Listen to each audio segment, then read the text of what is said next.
Hi, so this video will demonstrate how to pair the remote control to the unit.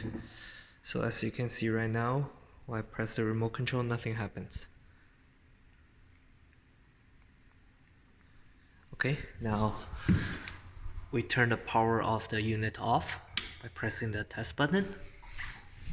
Okay, now we press once and hold for 3 seconds. Press once, hold for 3 seconds.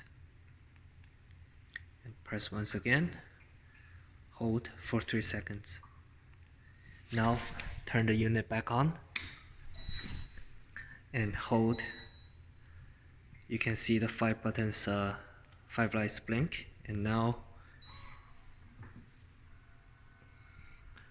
the remote control is working.